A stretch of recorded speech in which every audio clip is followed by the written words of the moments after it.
Kara Murat Fatih'in Fedaisi ve Kara Murat Kara Şövalye'ye karşı filmlerinde Vam kadınlığını ve güzelliğini konuşturan Mualla Omay. Bir zamanlar Türkan Şoray'ın tahtını sallayacağı da konuşulan ve Türkan Şoray'a benzerliğiyle dikkat çeken ama yıllar içinde unutulup giden bir oyuncuya dönüşür. Oysa başlangıçta çok iddialıdır ve ümitlidir gelecek adına.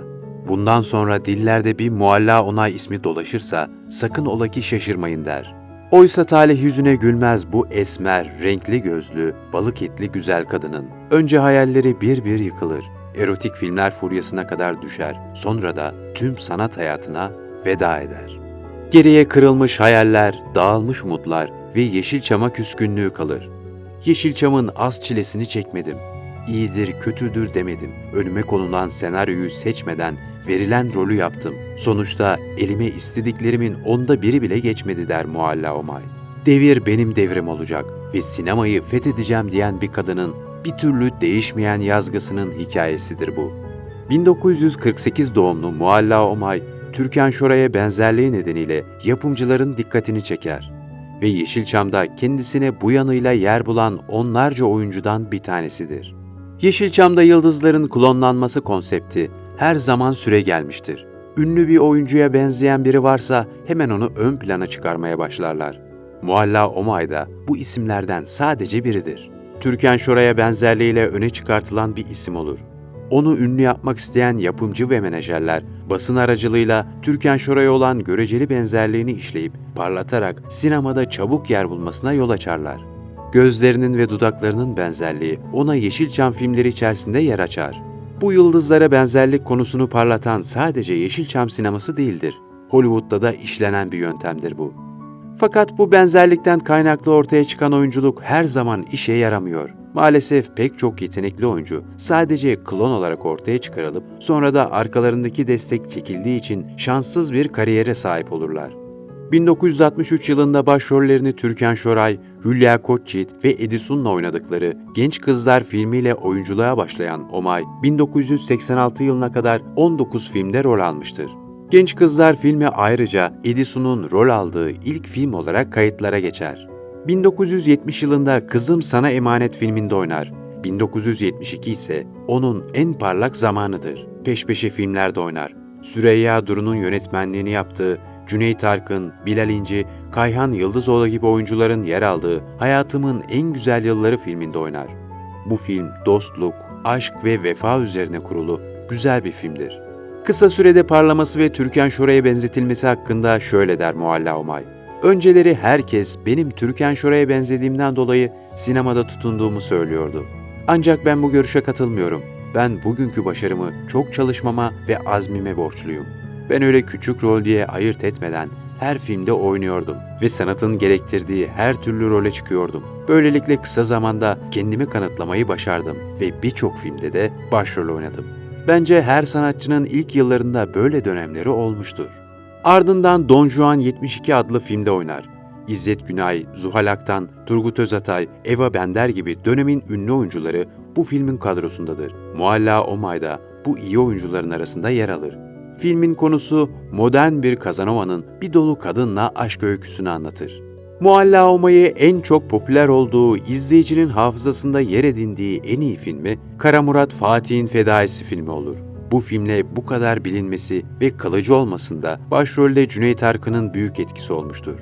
Zira o dönemde Cüneyt Arkın, Yeşilçam sinemasının dev ismidir. Bu yabancı mutlaka ölmelidir. Ölecektir majeste.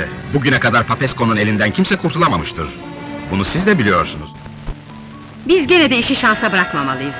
Şimdi derhal silahçıya git, uyandır onu. Ona bir kese altın ver. Ne yapıp etsin, yarınki dövüşte yabancının eline birkaç darbede kırılacak bir kılıç geçmesini sağlasın. Malkoçoğlu, Battal Gazi, Kara Murat film serileriyle aksiyon ve dövüş filmlerinin en büyük ismidir. Filmleri en çok izlenenlerin başında yer almaktadır. Mualla Omay bu filmde Bizanslı prenses rolüyle karşımıza çıkar. Bu filmin oyuncu kadrosunda kimler yok ki? Cüneyt Arkın, Hale Soygazi, Erol Taş, Turgut Özatay, Atilla Ergün ve daha niceleri.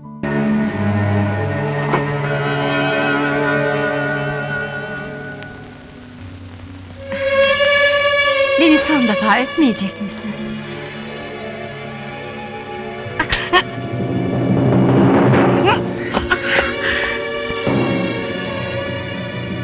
Bu filmin konusuysa şöyledir. Türk akıncılarını tuzağa düşüren Kazıklı Voyvoda, akıncıların çoğunu esir alır. Ağabeyde tutsaklar arasında olan Kara Murat, efendisine ihanete zorlanır ve Osmanlı Sarayı'na ajan olarak gönderilir. Mualla Omay, bir önceki serinin devamı olan Çapkınlar Şahı Don Juan 72'de tekrar oynar. Zaloğlu Rüstem filminde Yıldıray Çınar, Meral Orhansoy, Reha Yurdakul, Atilla Ergün gibi oyuncularla oynar.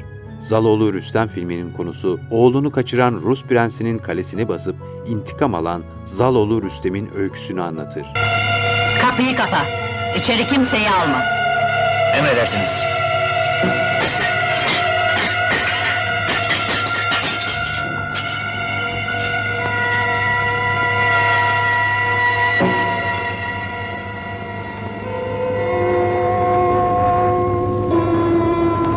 ...1975 yılına gelindiğinde ise yine bir serinin devamı olan Kara Murat, Kara Şövalye'ye karşı filminde rol alır. Bu filmde yine Bizanslı prenses rolündedir. Kraliçem, şu anda Kara Murat nerededir dersin? Herhalde cehennemdedir majeste. Orada cayır cayır yanıyor. Yansın köpek, yansın! Fatih, fedaisinin başına gelenleri duysa küplere biner. Mualla Omay Dolaşık filminde ise başroldedir. Yıldıray Çınar'la Zaloğlu Rüstem'den sonra Kardeş Kurşunu isimli sinema filminde de rol alır.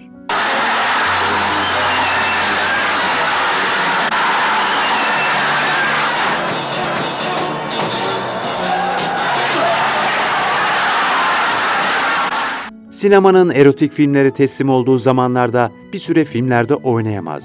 Bu dönemde reklam filmlerinde oynamaya başlar. Bu reklam filmleriyle şansını döndürmek ister. Mualla Omay oynadığı reklam filminden sonra şöyle der: "Gördüğünüz gibi bir reklam filminde oynamam hayatımın akışını değiştirdi. Bir anda tüm gözleri üzerime çevirdi. Ben de reklamlarla ayağıma gelen bu fırsatı iyi kullanıp sinema konusunda titiz davranacağım. Ve hatta starlığa bile oynayacağım" der. Bir imza da ver rica etsem şampiyon. Hani kalem? Kalemle değil dudaklarınla. Mualla Omay starlığa oynayacağım dese de şansı hiç yaver gitmez. Bir süre sonra diğer Yeşilçam oyuncularının teslim olduğu gibi erotik film furyasına teslim olur. Bu da sonun başlangıcı olur onun için. Seks furyası olarak nitelendirilen seks komedi filmlerinde yer almaya başlar.